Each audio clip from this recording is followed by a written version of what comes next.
मेहरबानी कर दी साहब, 45 की घोषणा, 14 उपलब्ध करा दिए और डबल इंजन की सरकार है। ये इंजन है ना डबल, दोनों के दोनों सीज हैं, इन इंजनों में कोई दम नहीं है कि अगर यमुना जल को 100 रुपया भी मिलाओ तो मैं यहाँ खड़ा होकर के और ये कह दूंगा कि सॉरी मेरी गलती थी, और ऐसा घुमा के गोटा मारूंगा कि दोबारा खड़े नहीं होगे, इसलिए बैठे रहो। सुन लो, हो जाएगी, दोबारा नहीं आओगे, एक्स लग जाएगा। गाड़ी के ऊपर एमएलए बड़ा लिखाओगे, अक्स छोटा सा लिखाओगे कि बेइज्जती हो रही है।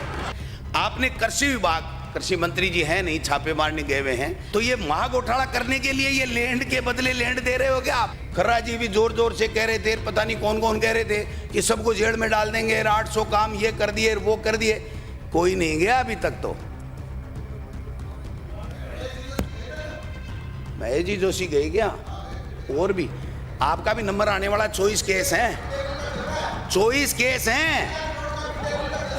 मुख्यमंत्री जी से थोड़ा सा सेटिंग कर लो, आता जोड़ी कर लो और केस उठवा लो, केस उठा लो, नहीं तो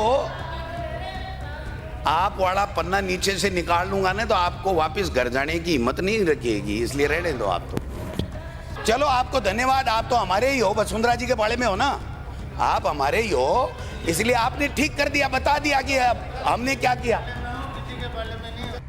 कि मोदी जी हमसे दुश्मनी रखते हैं तो हमें तो नहीं देंगे, हम तो कांग्रेस मुक्त भारत करना चाह रहे हैं, वो तो कांग्रेस की सरकारों को पैसे कैसे देंगे। लेकिन मुख्यमंत्री जी तो उनकी चॉइस से बने, और फिर मुख्यमंत्री जी स्वभाव से भी बहुत विनम्र और दिखने में भी बहुत हैंडसम, आजकल वजन भी कम कर लिया, गाड़ी बड़े मजे में है साहब। वो कह रहे हैं कि हम तो जब भी समीक्षा को जाते हैं तो 2-2.5 घंटे का मुख्यमंत्री जी भाषण पिला के छोड़ देते हैं, हमसे कभी पूछते ही नहीं कि तुम कर क्या रहे हो। तो जब ये स्थिति सरकार की हो जाएगी, ये जो है ना गुजरात वाले, अपन तो यूं ही हंसते रह जाएंगे, है ना, ले जाएंगे माल लूट लूट के ले जा रहे हैं और अपने को कुछ नहीं मिल रहा है। 2-4 एक एमएलए मंत्रियों ने लगा रखी है फाइल, किसी ने पत्नी के लगा रखी है, किसी ने बेटे के, किसी ने एक गुमनाम कंपनी बना करके लगा रखी है, जमीन दे दो 200 करोड़ खर्च कर दूंगा। 200 करोड़ भाई साहब है ही नहीं आपके पास, 20 करोड़ ही नहीं है, कहां से खर्च कर देगो कि यार जमीन तो ले ले हम। तो ये जमीन बजरी का खेल है ना सर, इसमें हम भी लूट गए बिना मतलब, हम भी कंट्रोल उतना नहीं कर पाए जितना हमें करना चाहिए था जनता की सुविधा के हिसाब से, आप भी नहीं कर पा रहे हो। इस बजरी के खेल को राजनीतिक दलगत राजनीति से ऊपर उठ करके खत्म कर लो, वरना 20% लोग दोबारा इस सदन में आएंगे, इससे ज्यादा सदन में आने वाले नहीं हैं।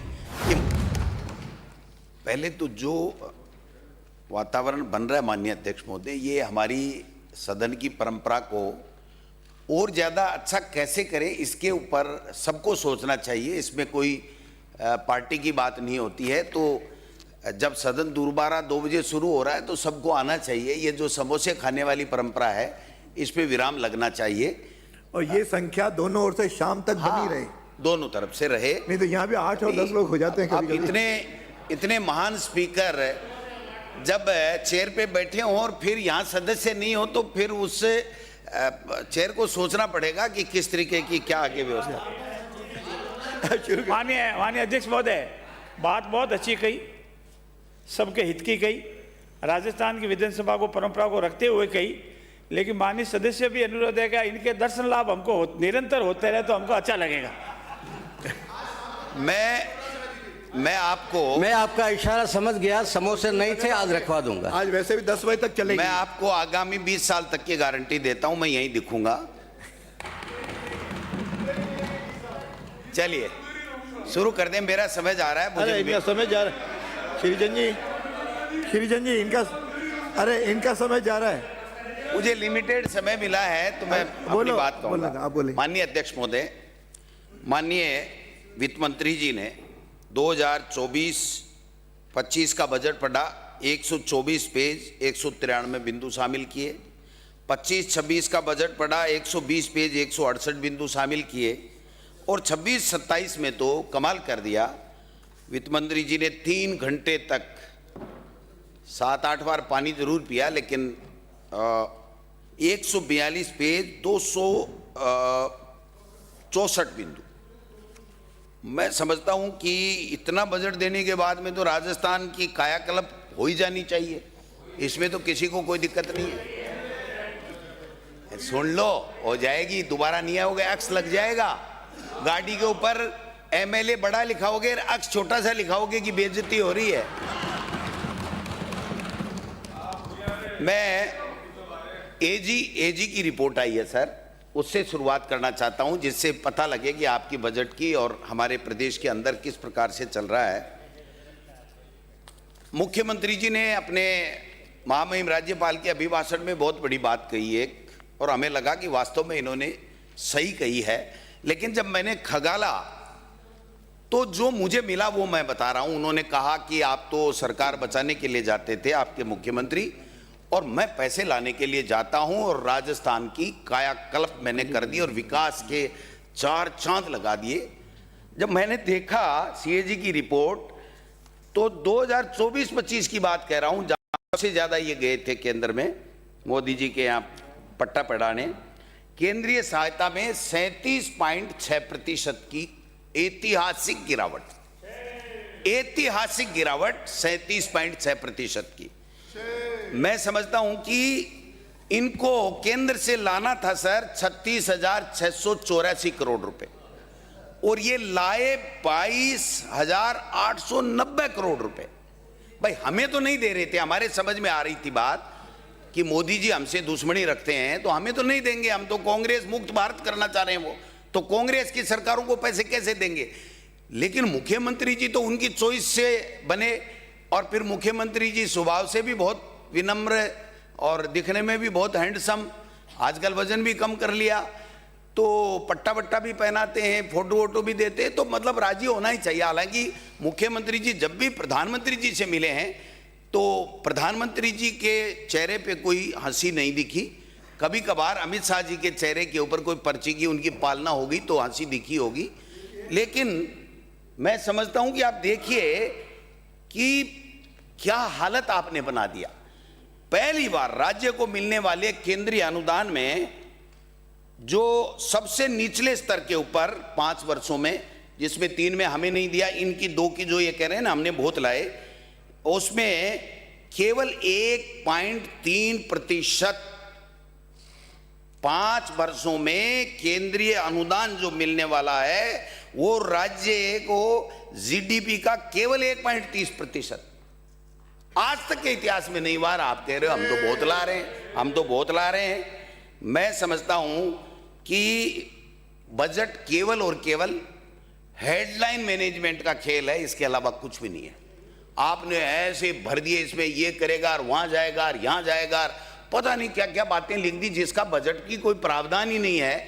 और 3 साल का तो ये लिख दिया, 5-4 साल कोई वसुंधरा जी ने घोषणाएं की थी ना, उसका भी विवरण कर दिया कि वसुंधरा जी करके गई थी, वो उनका नाम तो आप लिख नहीं सकते, आपकी दिक्कत है, लेकिन उन बातों को भी आपने जिक्र कर दिया। तो आप देखिए कि वो जो बजट का हेडलाइन मैनेजमेंट हुआ, बाकी आपको क्या मिला मैं थोड़ा सा बता देता हूं जिससे आपको पता लग जाए आपका रेवेन्यू कलेक्शन क्या हुआ। 2024-25 में SGST में 48,000 करोड़ रुपए मिलने थे, 42,000 करोड़ रुपए आप ले पाए। आपसे मैनेजमेंट नहीं हुआ, बजट का मैनेजमेंट भी, पैसा भी आपका नहीं आया। 12.5% की गिरावट।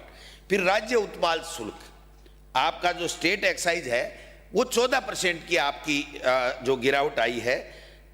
अनुमान था 17,500 का, आपने प्राप्त किया 15,000 करोड़ रुपए। स्टाम्प और पंजीकरण, इसमें तो कम से कम आपको मिलना चाहिए था, लेकिन इसका भी 5% की गिरावट हुई। जब पैसा ही नहीं आप ले रहे हो, कलेक्शन ही नहीं कर पा रहे हो, तो लगाओगे कैसे? 60 से 70% तो वेतन भत्तों में चले जाते हैं। उसके बाद में जो आप डेवलपमेंट करना चाहते हो, तो उसमें जब आप पैसे ही नहीं ला रहे हो तो आप कहां से दे रहे हो? मैं समझता हूं कि ये बातें भी करनी पड़ेगी। और सीएजी की रिपोर्ट ये भी कह रही है कि 15,120 करोड़ रुपए तो पीडी खाते में ही पड़े रहे, यानी आप काम में ही नहीं ले सके। ये जो स्थितियां बनी आपने स्टेट की बनाई, विभाग का पैसा आपने खर्च ही नहीं किया सर, पैसा होते हुए खर्च नहीं किया। अब मेरे तो समझ में नहीं आता, मुख्यमंत्री हर दिन 3-3 विभागों की समीक्षा और हर 7 दिन में फिर उसी विभाग की समीक्षा कर रहे थे। तो वो समीक्षा कर रहे थे, कोई मतलब आपस में कोई चर्चा करने के लिए, चाय नाश्ता करने के लिए बुला रहे थे, मेरे समझ में नहीं आया। जो आंकड़ा आया है 2024-25 का 60,600 करोड़ रुपए आपने सरेंडर किए हैं। इससे बड़ी शर्म की बात कोई नहीं।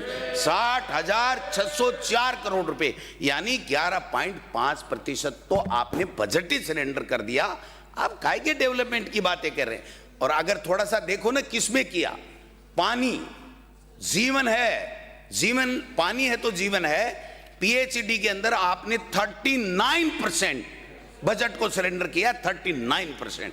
आपने कृषि विभाग, कृषि मंत्री जी हैं नहीं, छापे मारने गए हुए हैं, वो सुन लें, 1801 करोड़ रुपए सरेंडर किया, यानी बजट का, कुल बजट का 38% आपने सरेंडर किया, 38%। फिर जनजाति क्षेत्रीय विकास, SC/ST का कल्याण तो आपकी डिक्शनरी में नहीं है, आपके संकल्प में नहीं है, आपकी सोच में नहीं है। उसमें भी 15% बजट आपने सरेंडर किया है। अनुसूचित जाति कल्याण में 13% किया है और टोटल आपने 12%, तो टोटल मिलाकर के बजट ही सरेंडर कर दिया। किस बात की मेज थपथपा रहे थे, मेरे तो समझ में ही नहीं आया क्या मेज थपथपा रहे थे। और मार्च में तो साहब लूट मची है। ये मार्च वाला सिस्टम थोड़ा बहुत हमारे भी था, आपके भी है, ये कैसे रुके? ये ब्यूरोक्रेट्स ये कब्जे में ही नहीं आ रहे हैं। ये आखिरी में ऐसे लेकर के आते हैं कि भ्रष्टाचार करने में इनको बड़ा मजा आता है और हम आपस में एक दूसरे के ऊपर भाले फेंकते रहते हैं, गोल करते रहते हैं। मैंने उसकी बेइज्जती कर दी, मैंने उसको टोक दिया, मैंने उसको नहीं बोलने दिया। आप मार्च की स्थिति देखो सर, भ्रष्टाचार और कुप्रबंधित सरकार का अगर आप देखोगे तो आपके कान खड़े हो जाएंगे। पावर प्रोजेक्ट 170 करोड़ रुपए व्यय करने के लिए था, 100% मार्च में खर्चा किया आपने, 1% भी मार्च से पहले खर्चा नहीं किया। आपने पुलिस आधुनिकीकरण, जिससे कानून व्यवस्था बनती है और पुलिस के सब दुहाई देते हैं, अपने आप को हम सुरक्षित महसूस कर दें कि हमारी पुलिस है और देश की सेना है, तो हम बाहरी देशों से सुरक्षित हैं, यहाँ हमारी पुलिस सुरक्षित कर रही है। 92.6% पैसा केवल मार्च में भ्रष्टाचार की भेंट चढ़ गया। आनंद फानन में बिल बनाए, यूसीसीसी बनाई, ठप्पा लगाया और पैसे के खर्च बता दिया। सड़कें और पुल 72.3% मार्च में। ये जो मार्च की लूट है ना सर, ये लूट भी किसी भी सरकार को बंद करनी चाहिए, वरना तो ये कब्जे ही नहीं आएंगे और हम यूं ही एक्स लिखा जाएंगे। कभी कोई आ जाएगा संयोग से, कभी कोई दोबारा हो जाएगा। विभाग का पैसा ही नहीं खर्च कर पा रहे हैं सर। ये देखिए आप, वित्तीय वर्ष 2024 का बताया, 25 और 26 का मैं बता रहा हूं सर। दिसंबर तक जो आर्थिक समीक्षा जो है वो दिसंबर तक आती है। दिसंबर में वित्तीय वर्ष 2025-26 में कुल बजट का 54% पैसा ही आपने खर्च किया है। कितना? 54% ही पैसा खर्च किया है। बाकी पैसा आप खर्च ही नहीं कर पाए। तो मुख्यमंत्री जी से पूछना चाहता हूं कि ये समीक्षा किसकी कर रहे थे? खुद के मुख्यमंत्री बनने की कर रहे थे, या जो मंत्री बन गए वो काम नहीं कर रहे उनकी कर रहे थे, या विभाग के अधिकारियों की? मुझे जो जानकारी मिली, अधिकारी बड़े मजे में है साहब। वो कह रहे हैं कि हम तो जब भी समीक्षा को जाते हैं तो 2-2.5 घंटे का मुख्यमंत्री जी भाषण पिला के छोड़ देते हैं, हमसे कभी पूछते ही नहीं कि तुम कर क्या रहे हो। तो जब ये स्थिति सरकार की हो जाएगी तो मैं समझता हूं कि ये 54% कुल बजट का दिसंबर तक है। आप देखिए, कृषि विभाग में 54%, ग्रामीण विकास में 34%, सिंचाई ऊर्जा में 52%, शहरी राष्ट्रीय शहरी स्वास्थ्य NUHM में 29%, पूर्व प्राथमिक शिक्षा 11.5%, चिकित्सा शिक्षा में 25%। ये दिसंबर तक का खर्चे की बात कर रहा हूं मैं। तो आप 2-3 महीने में क्या करोगे, कितना करोगे, वो भी आगे आ जाएगा। और राइजिंग राजस्थान का तो मुख्यमंत्री जी तो कोई भाषण छोड़ते ही नहीं। पता नहीं वो लिखने वाले ने कोई राइजिंग राजस्थान वाले कोई उद्योगपति से पैसे ले रखे हैं, क्या ले रहे हैं, हर पॉइंट में डाल देता है, हर भाषण में डाल देता है, हर भाषण में। उसकी भी स्थिति अगर आप देखोगे, सबसे ज्यादा ऊर्जा के क्षेत्र में MOU हुए आपके राइजिंग राजस्थान में। क्यों मंत्री जी? अगर आप सही मैं कह रहा हूं तो घोषित राशि थी 28.27 लाख करोड़ रुपए। कितनी? 28.27 लाख करोड़ रुपए। और धरातल पे 6 करोड़ 15 लाख रुपए। ये आपके राइजिंग राजस्थान की सच्चाई। रोजाना बड़े बड़े भाषण देते हैं कि कोई पढ़ेगा नहीं, देखेगा नहीं। और ये मैं नहीं कह रहा, आपकी आर्थिक समीक्षा 2025-26 की रिपोर्ट कह रही है। मुख जबानी एक भी है नहीं है, वरना तो मैं आपको चाहे जितने मार दूं टप्पे, तो टप्पे में तो मैं मास्टर हूं, लेकिन मैं यहाँ टप्पे नहीं मारना चाहता। ये सदन राजस्थान की जनता का है, और अगर किसी को भ्रम है तो मैं बताना चाहता हूं। अब आप देखिए साहब, खनन के अंदर 25,000 करोड़ रुपए खनन के अंदर इन्होंने एमओयू किए, 50.94 करोड़ रुपए धरातल पे उतरा, इसके अलावा कुछ नहीं। ये जो है ना गुजरात वाले, अपन तो यूं ही हंसते रह जाएंगे, है ना, ले जाएंगे माल लूट लूट के ले जा रहे हैं, और अपने को कुछ नहीं मिल रहा है। 2-4 एमएलए मंत्रियों ने लगा रखी है फाइल, किसी ने पत्नी के लगा रखी है, किसी ने बेटे के, किसी ने एक गुमनाम कंपनी बना करके लगा रखी है। जमीन दे दो 200 करोड़ खर्च कर दूंगा। 200 करोड़ भाई साहब है ही नहीं आपके पास, 20 करोड़ ही नहीं है, कहां से खर्च कर देगो कि यार जमीन तो ले ले हम। तो ये जमीन का बंदर बांट करने के लिए सरकार नहीं बनी है, सरकार बनी है रोजगार देने के लिए। आप बताइए कि कितने लोगों को रोजगार मिला इस राइजिंग राजस्थान से, वो जब आप बताओगे तब पता चलेगा। पेट्रोलियम रिफाइनरी, राज्य को मिलने वाली रॉयल्टी 2022-23 में जब हमारी सरकार थी ना, तो 4,889 करोड़ थी, आज गिर करके 1,533 करोड़ रुपए रह गई है। किस बात से तालियां बजा रहे थे? दिया कुमारी जी तालियां बजा रही थी, 9:30 बजे बजट मिला था इनको, और जब पढ़ करके और बजट बाहर गई तो उनके पीए ने बताया कि अपने वाली एक वो जो पॉलिटेक्निक कॉलेज थी वही इस बजट में नहीं आई। अरे भाई, जो वित्त मंत्री बजट बनाता है कानून के मुताबिक, वित्त मंत्री बजट बना रहा है, पढ़ रहा है, 1-1.5 महीने उन्होंने लोगों से राय मशविरा भी लिया है, विभिन्न सेक्टर के लोगों से, और एक पॉलिटेक्निक कॉलेज के लिए वित्त मंत्री को यह कहना पड़ा है कि मेरे को 9:30 बजे दिया, पता ही नहीं चला क्या। तो ये स्थिति अगर है तो फिर आप किस तरीके से अच्छी गवर्नेंस की बात कर रहे हो? मेरे समझ से परे की बात है। आप यमुना जल ईआरसीपी की बात, कहां चल रहा काम? ईआरसीपी में जो भी ठेके आपने दिए हैं केवल दिल्ली की पर्ची से अडानी को दिए हैं, एक भी दूसरे आदमी को आपने ठेका नहीं दिया, और वहां पर कोई काम नहीं चल रहा है। अभी आ रहा हूं मैं कोलगेट बिजली पे भी आ रहा हूं। ईआरसीपी आपका दोस्त थोड़ी अडानी, अडानी दोस्त थोड़ी आपका, आप वाला दोस्त का भी नाम मेरे को ध्यान में। यमुना जल की बातें कर रहे हैं सर। 2024 के पहले बजट में इस सीट के ऊपर मुख्यमंत्री जी ने कहा था कि 4 महीने में डीपीआर बना दूंगा, और 60 करोड़ रुपए दिए थे। आज 2-2.25 साल बाद में भी यमुना जल की डीपीआर तक नहीं बनी है, और आप इस बजट में लिख रहे हो 32,000 करोड़ की योजना, जब डीपीआर नहीं बनी। मुख्यमंत्री जी का जवाब है, ये मेरा नहीं है, कि डीपीआर प्रक्रियाधीन अंतिम चरण में है। तो आपने 32,000 करोड़ की बातें कैसे की? और इस 32,000 करोड़ इसमें अगर लिखा है आपने, तो आप इस राजस्थान के बजट में बता दीजिए कि अगर यमुना जल को 100 रुपया भी मिला हो तो मैं यहां खड़ा होकर के और ये कह दूंगा कि सॉरी मेरी गलती थी, मैंने समीक्षा ठीक से नहीं की, मेरे से गलती हो गई। आप कैसे, किसको बुला रहे हो? रोजाना दे दे के तालियां ठपाठप ठपाठप। हमारा ऐसे कल्याण होने वाला नहीं है। जल जीवन मिशन साहब 2 साल खान पका दिए, भ्रष्टाचार हो गया, ये कर देंगे, मोदी जी ने कर देंगे, डबल इंजन। सुन लो सभापति महोदय, बजट अनुमान था 28,517, वास्तविक खर्च कितना हुआ? 10,530 करोड़ रुपए, और लेप्स कितने हुए? 17,987 करोड़ रुपए। ये आर्थिक समीक्षा 2025 आपकी बता रही है, मैं नहीं बता रहा, आप नहीं बता रहे, ये स्थिति है। अब आप देखो, आपने बजट में लिखा 2024-25 में 15,000 करोड़ खर्च करके 25 लाख घरों में कनेक्शन देंगे। फिर आपने 25-26 में लिखा 20 लाख घरों को देंगे, और फिर इस बजट में लिख दिया, दोनों का जोड़ होता है 45 लाख, 45 लाख। और आपने इस बजट में लिख दिया 14 लाख से अधिक जल कनेक्शन उपलब्ध करा दिए गए हैं। मेहरबानी कर दी साहब, 45 की घोषणा, 14 उपलब्ध करा दिए, और डबल इंजन की सरकार है। ये इंजन है ना डबल, दोनों के दोनों सीज हैं, इन इंजनों में कोई दम नहीं है। और बजरी के तो क्या ही कहने साहब, बजरी खनन तो इस सरकार का प्रमुख उद्योग बन गया है। आप बताइए, 5 थानेदारों को सस्पेंड करके क्या आईजी, एसपी, डीजी कोई बच सकता है?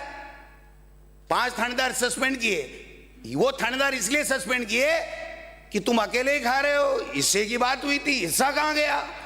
तो ऊपर तक हिस्सा नहीं पूछा तो 5 थानेदार, वरना तो जिम्मेदारी नीचे से तय नहीं होती है सर, ऊपर भी तय होती है। अगर मुख्यमंत्री जी सही मायने में समीक्षा करते हैं तो ये जो बजरी का खेल है ना सर, इसमें हम भी लुट गए बिना मतलब, हम भी कंट्रोल उतना नहीं कर पाए जितना हमें करना चाहिए था जनता की सुविधा के हिसाब से, आप भी नहीं कर पा रहे हो। इस बजरी के खेल को राजनीतिक दलगत राजनीति से ऊपर उठ करके खत्म कर लो, वरना 20% लोग दोबारा इस सदन में आएंगे, इससे ज्यादा सदन में आने वाले नहीं हैं। ये मजे ले रहे हैं पुलिस वाले और हम देख रहे हैं। अब आप देखिए कि यूडीएच मंत्री जी तो महान है, मेरे जिले के हैं, मैं उनके खिलाफ तो कुछ बोलता नहीं, इतना जिले का भाईपा है साहब। 151 मास्टर प्लान बना देंगे, टेंडर हो गए, टेंडर निरस्त कर दिए, शॉर्ट टर्म टेंडर बना लिए, और एक ऐसी कंपनी के सरकार चारों तरफ घूम रही है जो हरियाणा में ब्लैक लिस्टेड है, उस आदमी के पीछे घूम रही है। इसलिए को टेंडर नहीं दे करके व्यक्ति विशेष को टेंडर देने के चक्कर में विभाग के अधिकारी लगे हुए हैं। कान खोल के सुन लें, ये विपक्ष कमजोर नहीं है, ये भ्रष्टाचार नहीं होने देंगे। कृषि और किसान का कल्याण तो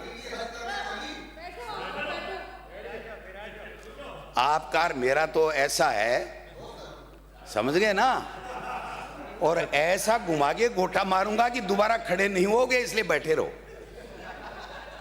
कृषि एवं किसान कल्याण की विकास दर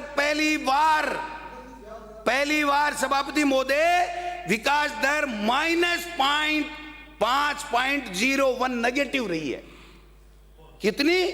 -5.01 नेगेटिव रही है पहली बार। किसान की बातें करते हैं, बड़ी बड़ी करते हैं, बेवकूफ बनाते हैं किसान को, चाहे जो भाषण दे देता है किसान के ऊपर। हम किसान के हितैषी हैं तो फिर किया क्या आपने? पीडब्ल्यूडी का तो हाल ही बहुत बुरा है साहब, मैं ज्यादा आगे चल के बता दूंगा। एक ही बात बता देता हूं आपके बजट की, आपने 12 बाईपास की घोषणा की, 24 में की, 25 में की, पहले वाले बजट में, इसमें नहीं की। और एक का भी अगर भूमि अधिग्रहण का अगर कोई ऑर्डर हो गया हो तो मुझे स्टेबल कर दें, बता दें।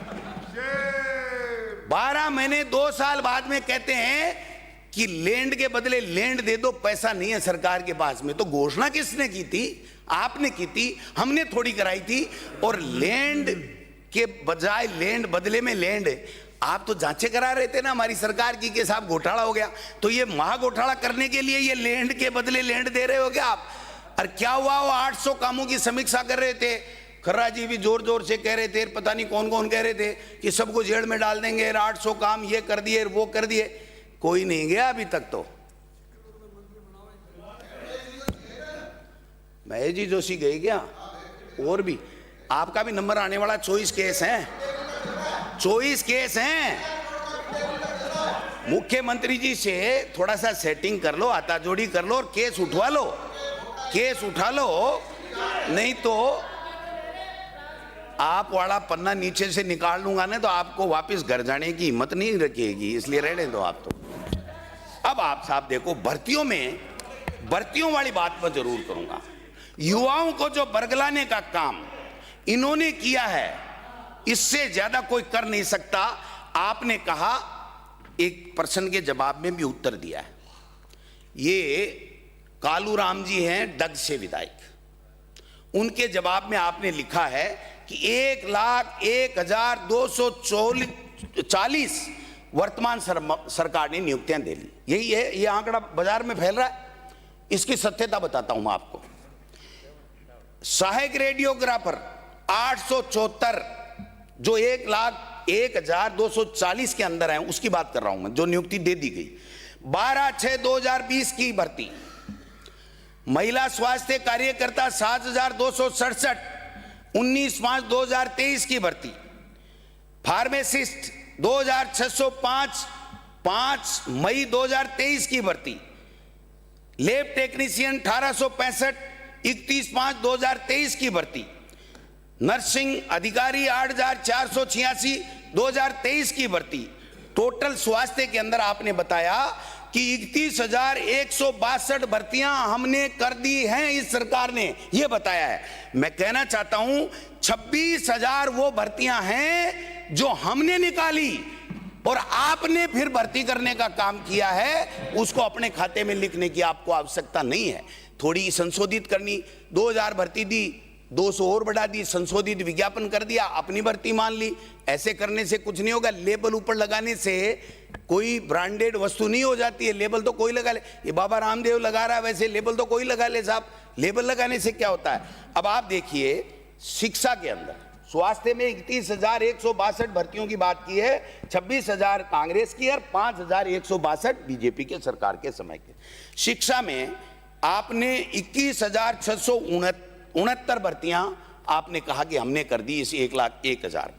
अब आप देखिए, वरिष्ठ अध्यापक 6,932 2022 की भर्ती, अध्यापक स्कूल शिक्षा 1,500 पद थे, 2022 में आपने संशोधित करके 3,387 करा दिए। यानी दोनों भर्तियां बीजेपी ने नहीं निकाली है, कांग्रेस के सरकार के समय। L1 3,503 रिवाइज करके आपने हमारी भर्ती को निकाला, L2 5,586 रिवाइज करके आपने हमारी भर्ती को निकाला। यानी टोटल शिक्षा विभाग में 21,669 भर्तियों में 19,000 कांग्रेस के समय निकाली हुई है। 19,000 भर्तियां, क्या बातें करते हो, कहां से लेकर के आ रहे हो? बैठ जाओ, बैठ जाओ, बैठ जाओ। वो ये सरकार कोई सुअर रखने का कोई ठेका देना चाहती है। मेरे पास एक आदमी है उपयुक्त, अगर किसी को ठेका देना हो तो मैं बता दूंगा, इसको ठेका दे दो, कैसे रख लेगा। वर्तमान पशु परिचर 5,778 पद, भर्ती है 6/10/2023 की, संशोधित करके आपने 6,433 पद कर दिए। कनिष्ठ लेखाकार जून 2023 की भर्ती 4,968, सूचना सहायक 3,172, 16 जनवरी 2023 की भर्ती विज्ञापन है। वन रक्षक 2022 की भर्ती है 2,593 में। टोटल 1,01,204 में से 70 से 75,000 के बीच में कांग्रेस सरकार की निकाली हुई भर्तियां हैं। किस वहम में हो आप?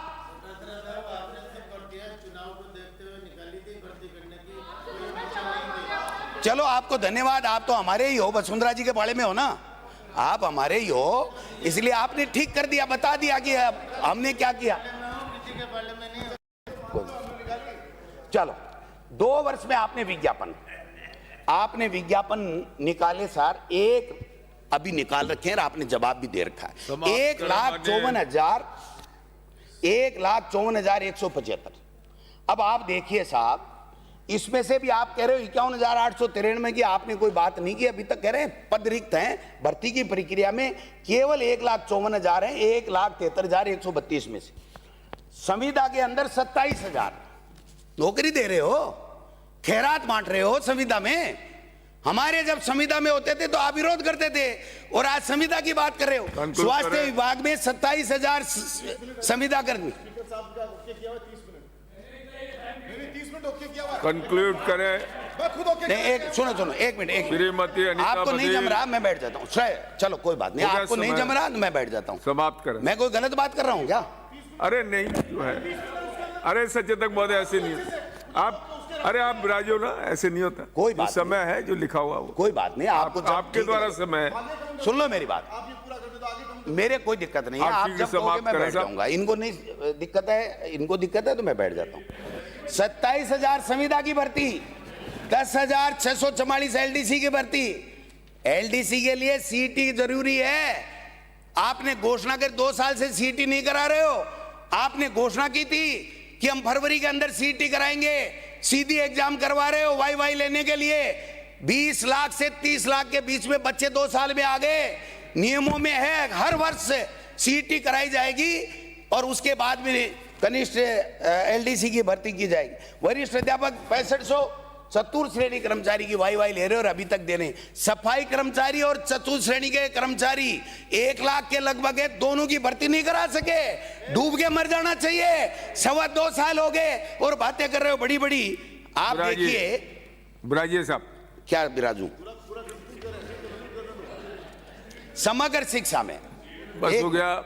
एक मिनट, मेरे मित्र हैं, मेरे मित्र हैं, संक्षिप्त करके समग्र खत्म कर दे, शिक्षा बस ये में- लास्ट वाक्य। समग्र शिक्षा में आप देखिए 2025 की समीक्षा में 2.45 लाख करोड़ थे, महामहिम ने खर्च करवाए 1.13 यानी 46%। ये तो जो भी टेंडर की फाइल जाती है रोक लेते हैं, इसमें क्या होगा, इसमें क्या होगा। अरे बाबा जी, टेंडर तो होने दो, क्या होगा जब टेंडर होने के बाद में देख लेना, आपकी हिम्मत है वैसे कर लेना, लेकिन काम तो कराओ, काम ही नहीं करा रहे हो आप। दूसरों पे आरोप लगाना बहुत आसान है। राष्ट्रीय शिक्षा नीति में आपने कई बड़ी बातें की, हमें 100 उड़ान योजना 100 करोड़ ठप, खाद्य सुरक्षा लैब कुछ नहीं, योग आयुर्वेद यूनिवर्सिटी कुछ नहीं, 24 लाख बालिकाओं के लिए आपने उड़ान योजना बंद कर दी। अब उसके बाद में आप देखिए Ambedkar institute of techno continuational studies कुछ नहीं, अंबेडकर भवनों का निर्माण कुछ नहीं। आज जो बेरोजगार है ना सर, वो बेरोजगारों की जो स्थिति है वो देखोगे तो देखते रह जाओगे। अब 5 बिल जो जनता के लिए हो गया, लास्ट में 2 मिनट में करता हूं। स्वास्थ्य अधिकार कानून आप कह रहे हो लागू नहीं करेंगे, न्यूनतम आय गारंटी अधिनियम आप कुछ नहीं कर रहे हो, गिग कर्मकार रजिस्ट्रीकरण और कल्याण अधिनियम कुछ नहीं कर रहे हो, कोचिंगों से सेटिंग कर ली, बिल ले आए लागू नहीं कर रहे हो। इससे बड़ी शर्म की बात कोई हो नहीं सकती। आप सोलर के अंदर ये जो पीएम कुसुम ए फेज है ना, बड़े बड़े उद्योगपतियों को पैसा दे रहे हो, कंपनियों के, किसानों के पैसे नहीं दे रहे हो। कोर्ट के ऑर्डर के बाद में 7% का नियम है। एक बात और कह के आरजीएस के नाम से लास्ट पॉइंट बोल रहा हूं, आरजीएस के नाम से आपने बहुत बड़ी बातें की, घोटाला हो गया, घोटाला हो गया, लूटो खोसो खाओ चल रहा है इस सरकार के अंदर, हर को नोटिस जा रहे हैं, तुमने ऐसे कैसे किया, तुमने ऐसे कैसे किया। मैं मेरे सीकर का एक काम, एक बात बताना चाहता हूं, सीकर की एक मिनट सीकर की एक बात बताना चाहता हूं। कल एक डॉक्टर इस सरकारी सिस्टम का मारा, 45 साल का डॉक्टर विजय मूंड की मौत हो गई इस सिस्टम के कारण से। उसको एक नोटिस दिया गया और बुला करके, कौन है आईएएस है, निशा पटेल, उसने कहा मिस्टर 2 करोड़ लगेंगे, 2 करोड़, और वो डिप्रेशन में आ गया। 45 साल का एक नाबालिग बच्ची और एक बच्चा छोड़ करके कुल इस सिस्टम का हत्या कर दी उसने। कल मौत हो गई उसकी, कौन जिम्मेदार है इसके लिए। आप रोजाना क्या नाटक कर रहे हो, किस